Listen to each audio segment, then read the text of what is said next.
Oke guys, assalamualaikum warahmatullahi wabarakatuh. Kembali lagi bersama Marebi. Oke guys, yang belum subscribe channel ini silahkan di subscribe dulu guys, agar tidak hilang silaturahmi di antara kita guys. Jangan lupa juga di like dan komentari video ini guys. Oke guys. Oke guys, seperti biasa kita akan membahas atau melihat video-video yang sedang viral guys.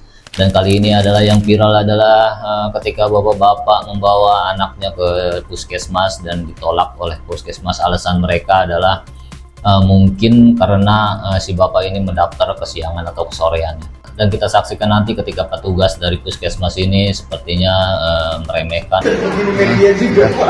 Dan si bapak ini yang bawa anak ini mengajukan komplain kepada petugas dari puskesmas. Dan petugas puskesmasnya pun menanggapinya dengan santai dan seperti meremehkan si bapak ini ya. Bahkan petugas ini pun tertawa ya sambil menanggapi komplainan dari bapak-bapak ini ya. Jadi langsung saja kita lihat videonya guys. Datang ke puskesmas nih, tapi ditolak anak saya berobat. Cikarang. Karena saya untuk berobat darurat. Kalau ada apa-apa, berarti orang rumah sakit yang bertanggung jawab nih. Berobat anak mau? Iya, anak saya kena baku kayak mana juga ya.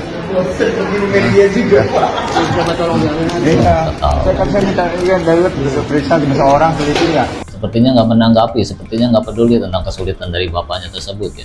Kita udah maksimal Pak, pasien semua banyak tuh, tiba-tiba Bapak aja yang bisa komplain. Ditolak katanya penutupannya jam berapa? Jam 8 gitu penutupannya ya? Ibu jangan di. Udah penutupan juga.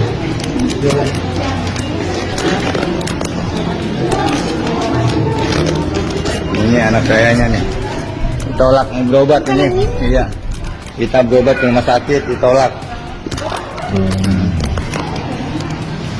Ya itulah, sangat kasihan sekali ya si anak ini ya. Kemungkinan anak ini mengalami kecelakaan ketika sedang bermain dan bapaknya ini membawa dia ke puskesmas, tapi dari pihak puskesmas pun menanggapinya seperti itu ya, seakan-akan menanggapinya seperti bodoh amat ya, ketawa-ketawa ya. Dia menanggapi komplainan dari bapak itu dengan mengatakan bukan Anda aja yang berobat di sini katanya. Anda itu bekerja di pelayanan masyarakat, yaitu di puskesmas. Harusnya Anda memberikan servis yang sangat baik.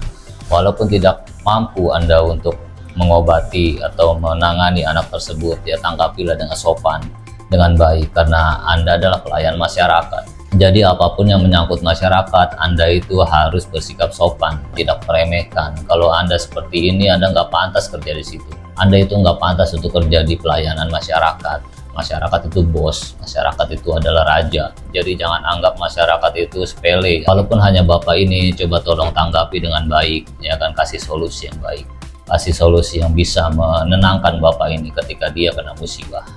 Seperti itu. Kenakalan apa yang kamu sembunyikan saat bulan puasa? Aku pernah ngambil takjil mas sama sholat maghrib di masjid. Dia mengambil takjil sholat maghrib di masjid. Apa masalahnya? Apa kenakalannya? Emang nakal ya ngambil takjil dan sholat maghrib di masjid? Ya, kalau takjil kan ya harus diambil lah kan. Kalau di takjil di masjid-masjid itu kan gratis ya. Dan kalau untuk ibadah sholat maghrib itu kan kewajiban deh. Kita lihat guys, apa lagi guys? Terus apa nakali? Aku Kristen. Anjay.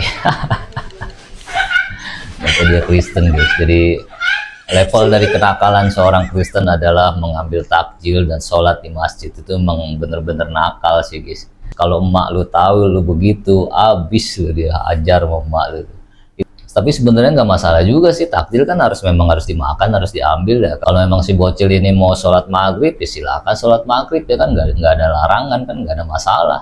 Jadi nggak usah takut lah, anak kecil, aduh kenakalannya random banget, kenakalannya kocak banget ini bocah. Momen Deddy Mulyadi merasa heran dengan kecerdasan anak SMA ini. Kang Deddy Mulyadi yang mewawancari seorang anak yang anak ini ternyata tidak bisa berhitung, tidak bisa menjawab pertanyaan dari Kang Deddy, yang padahal pertanyaan-pertanyaan dari Kang Deddy Mulyadi ini sangat mudah. Intinya sangat gampang lah, karena itu memang pertanyaan-pertanyaan dasar ya. Kang Deddy Mulyadi juga nggak mungkin lah mempertanyakan hal-hal yang sulit ya. Kang Deddy Mulyadi ini sampai heran seheran-herannya kenapa pertanyaan-pertanyaan mudah seperti itu tidak bisa dijawab sama anak ini ya, atau bocah ini ya. Dan pertanyaannya apa sih? Coba kita lihat videonya guys. Setahun tuh berapa bulan? Tahun 12. 12. 2 tahun? Berapa bulan? Parah budak SMA ini matematika anak. Jadi SMA coy. Setahun tuh 12 bulan. 2 tahun berapa bulan?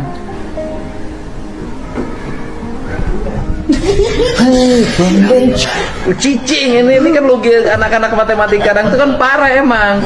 Setahun 12 bulan, 2 tahun berapa?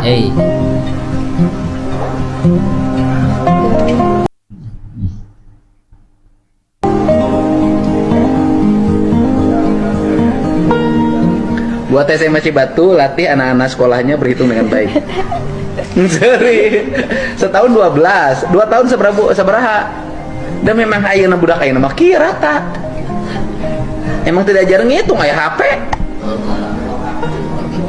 Setahun tuh 12 bulan, kalau 2 tahun berapa bulan?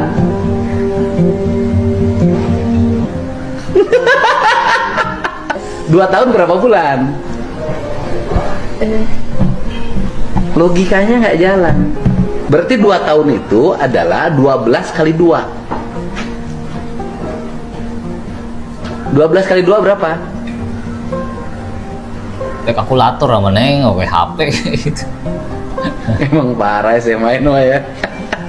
Ay, gile. Katanya anak sekarang memang begitu rata, kebanyakan main HP, katanya nggak belajar. Tapi gadis ini sudah SMA loh, sudah SMA dengan pertanyaan matematika yang sangat sederhana seperti itu nggak bisa. Ini belajar apa di sekolah dia? Dia sekolah itu ngapain tuh?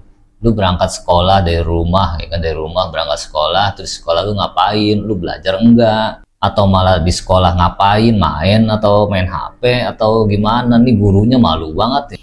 Tadi udah sebut sekolahannya ya, sekolahan Cibatu ya, Cibatu manalah daerah mana ya itu malu banget punya murid yang seperti ini, yang ditanya matematika dasar gak tahu. Para guru-guru di sana ngajarin nggak sih? Ini dasar loh, dasar banget loh. Sedangkan pelajaran SMA itu udah sangat-sangat sulit matematikanya ya, entah rumus apalah, rumus apa Pitagoras lah, rumus perkaliannya juga nggak 12 kali 12. Yang pasti perkaliannya udah pakai rumus yang rumit-rumit. Dan sekarang si gadis ini nggak bisa menjawab matematika yang dasar banget, yang sepertinya 12 kali 12 itu SD sepertinya, atau TK kali dipelajarinya ya.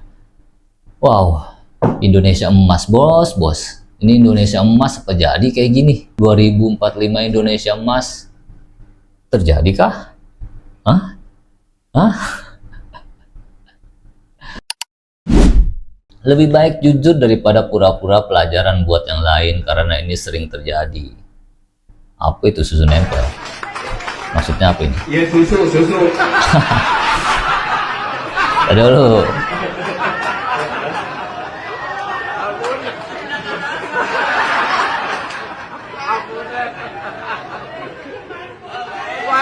Kalau lagi foto pasti mepet-mepet dah. Nah, kita kan risih ya. Kita mau komplain gimana, kita mau negor gimana. Bapak ini antara risih-risih, nggak enak tapi enak ya kan. Tapi daripada dia kena masalah ya kan di rumah ya. Istrinya ngelihat foto tersebut, abis lah, buyar semua, udah pasti tidur di luar dan nggak dikasih kopi dan nggak dikasih jatah sepertinya. Terkadang kita harus melepaskan apa yang membebani kita. Bagus. Itu suatu kata-kata yang positif. Untuk menyadari bahwa kita memiliki kekuatan untuk bangkit kembali.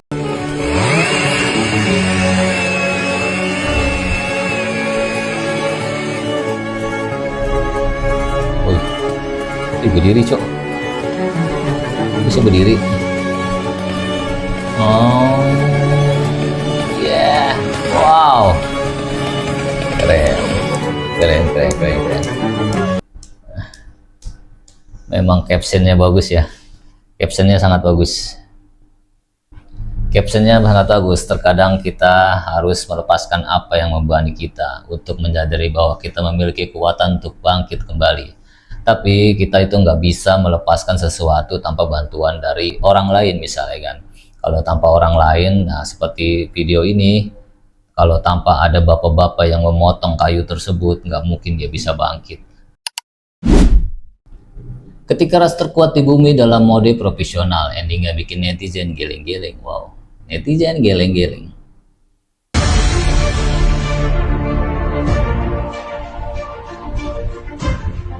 Nah, mengapa Ngapain Neng? Wih.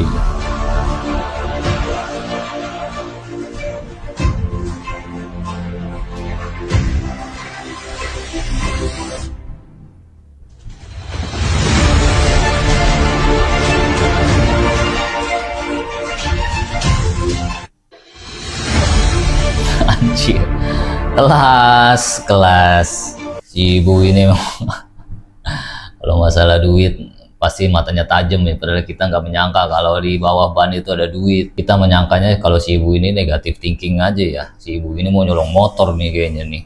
Gue lihat-liatin kan, wah ini kenapa si ibu ini nyolong motor nih. Sekarang banyak cewek yang nyolong motor ya, begitu kan pikiran kita. Nah, taunya dia melihat ada duit yang kelindes ban motor, dan matanya kalau udah sama duit pasti hijau tuh sinyalnya, tuh sinyal kencang sinyalnya, ting, wah di sini ada duit nih, di sini ada duit. Nah itulah wanita harus ada duit, dan bagi laki-laki harus nyari duit yang semangat, nyari duit yang banyak, nyari duit yang berkah, yang pokoknya harus nyari duit, harus laki-laki itu harus punya duit biar kita bisa dimanjakan oleh wanita ya. Seperti itulah hukumnya, hukum rimba seperti itu. Jadi mau nggak mau laki-laki harus banyak duit. Oke? Kan naik ke atas kursi dan pejamkan matamu. Oke, teman-teman, yuk mari berkumpul semuanya, silakan. Nah, di sini kamu akan jatuh, tetapi kamu harus percaya sama teman-teman akan menangkap kamu. Oke, tugas kamu di sini cuman relax aja dan percaya sama kita semua pasti akan menangkap kamu. Dalam hitungan Percaya sama 3, kita semua deh. kamu akan jatuh dan saya hitung ya, mulai dari sekarang, tapi relax. 1, tenang. 2, 3.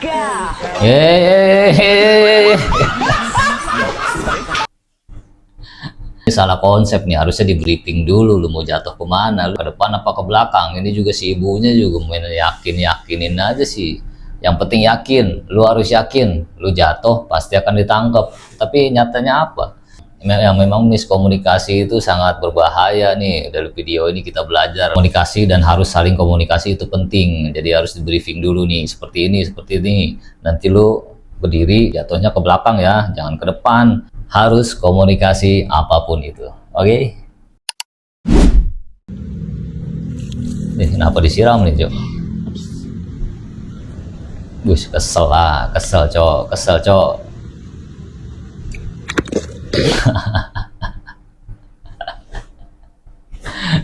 Kacau nih. Kayaknya setelah kejadian tersebut itu akan ada perang dingin, perang yang sangat besar gitu. Tahun 90-an, anak-anak sekolah dasar rela ngumpulin receh buat satu hal, main dingdong. Tapi Main dingdong? mereka nggak tahu, mesin game yang mereka mainin itu bukan dari Jepang. Itu mesin rakitan asli Indonesia. Di masa itu, mesin arcade asli kayak dari Capcom, Sega, atau Namco, harganya mahal banget. Bisa sampai puluhan juta rupiah. Belum lagi bea cukai, izin impor, dan risiko disita karena nggak resmi. Tapi di tangan teknisi lokal, lahirlah solusi kreatif. Mesin dingdong rakitan. Motherboard bekas dari Hongkong atau Taiwan, casing pakai kayu atau besi daur ulang, layar TV tabung second, semuanya dirakit jadi satu. Kadang tampilannya nyeleneh, kadang joysticknya agak miring, tapi gamenya jalan. Anak-anak tetap antre buat main Street Fighter, Metal Slug, atau Cadillac and Dinosaurs. Mesin-mesin rakitan ini adalah gerbang hiburan bagi anak-anak kelas menengah ke bawah kala itu.